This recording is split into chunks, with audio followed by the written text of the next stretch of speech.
जोहार डॉक्टर बाबा साहेब मालूम को सर डॉक्टर बाबा साहेब अम्बेडकर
బాబాసాహెబ్ అంబేద్కర్ విగ్రహాన్ని, వినోద్ మిశ్రా విగ్రహాన్ని వెంటనే జాయింట్గా ఈరోజు గేలేశ్వరంలో ఆవిష్కరించడం అనేది నిజంగా అభినందించదగిన విషయం.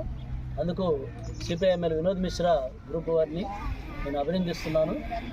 ప్రపంచంలో ఆర్థిక దోపిడీ పోవాలని, మనిషిని దోసుకునేటువంటి విధానం పోవాలని చెప్పిన కార్ల్ మార్క్స్ సిద్ధాంతం చెప్తే, భారతదేశంలో కులదోపిడీ, కులవివక్షత, అంటరానితనం పోవాలని చెప్పినవాడు బాబాసాహెబ్ అంబేద్కర్.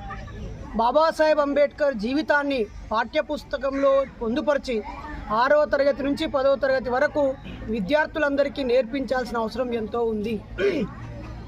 ఎందుకంటే ఓటు హక్కు ఇచ్చిన వ్యక్తి, రిజర్వేషన్ ఇచ్చిన వ్యక్తి, రాజ్యాంగాన్ని ఇచ్చిన వ్యక్తి, ప్రపంచ మేధావి, న్యాయకోవిదుడు, ఆర్థిక శాస్త్రవేత్త, అంతేకాకుండా ఆధునిక భారత నిర్మాత, కులమత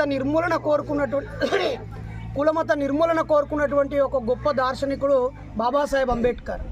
మరి ఈ సమాజంలో రోజురోజుకి కులాలు పెరిగిపోతూ, మతాలు పెరిగిపోతూ, స్వార్థ ప్రయోజనాల వైపు వెళ్తున్న ఈ కాలంలో తనకు పుట్టిన 4 పిల్లల్లో 3 అబ్బాయిలు చనిపోయినా, ఒకగానొక కూతురు చనిపోయినా ఎక్కడ కలత చెందకుండా ఈ దేశంలో ఉన్నటువంటి బడుగు బలైన వర్గాల పిల్లలందరినీ తన బిడ్డలుగా భావించినటువంటి నిస్వార్థపరుడు, ఆదర్శమూర్తి అయినటువంటి ఉత్తమ వ్యక్తిత్వం కలిగిన బాబాసాహెబ్ జీవితాన్ని పాఠ్యపుస్తకంలో పెట్టడం ద్వారా ఈ సమాజాన్ని సన్మార్గంలో పెట్టవచ్చు. ఇప్పుడున్నటువంటి కేంద్ర రాష్ట్ర ప్రభుత్వాలు ఆయన జీవిత చరిత్రల్ని కనుమరుగు చేస్తూ, శాస్త్రీయ విజ్ఞాన విషయాల్ని మార్చివేస్తూ, మతాన్ని, కులాన్ని పెంచి పోషించే పాఠ్యాంశాలని బోధిస్తూ అశాస్త్రీయ విద్యా విధానాన్ని కొనసాగిస్తున్నారు. ఇది ఇలాగే కొనసాగితే వేద పాఠ్యాంశాలు, సనాతన ధర్మాలంటూ చెంబు చేతపట్టుకొని ఊరవతల పోయడమే సనాతన ధర్మమని, గోచి కట్టుకొని ఎవడి కులవృత్తిని వాడు నిర్వహిస్తూ బానిసలుగా బతకడమే ఈ సమాజానికి శ్రేయస్సు అనేటువంటి ఒక సనాతన ధర్మము, అలాగే చాతుర్వర్ణ వ్యవస్థ, అస్పృశ్యత, అంటరానితనం, మహిళల పట్ల వివక్ష, ఇలా అనేకమైనటువంటి పునరావృతమయ్యే అవకాశం ఉంది. ఈ మధ్య మనం చూస్తున్నాం, ఈ చుట్టుపక్కల ఏలేశ్వరం ఏజెన్సీ ప్రాంతాల్లో కూడా మూఢ విశ్వాసాలు పెరిగిపోతూ ఉన్నాయి, అశాస్త్రీయమైన విషయాలు పెరిగిపోతూ ఉన్నాయి, భక్తి పొంగి పొర్లుతూ విజ్ఞాన విషయాలు రోజురోజుకి అడుగంటిపోతూ ఉన్నాయి. వీటి పట్ల విద్యార్థులని, సమాజాన్ని ఆర్టికల్ 51A(H) ప్రకారంగా శాస్త్రీయ సమాజ నిర్మాణం ప్రభుత్వ కర్తవ్యం.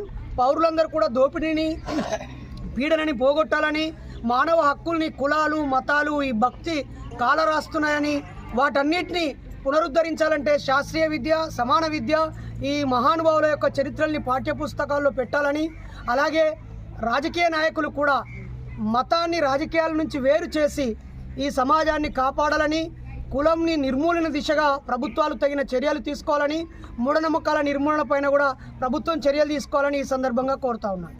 భూమి కోసం, భుక్తి కోసం, విముక్తి కోసం జరిగినటువంటి పోరాటాల్లో ఈ దేశంలో ఉన్నటువంటి పేద ప్రజలకు ఆర్థిక రాజకీయ సమానత్వం కావాలని,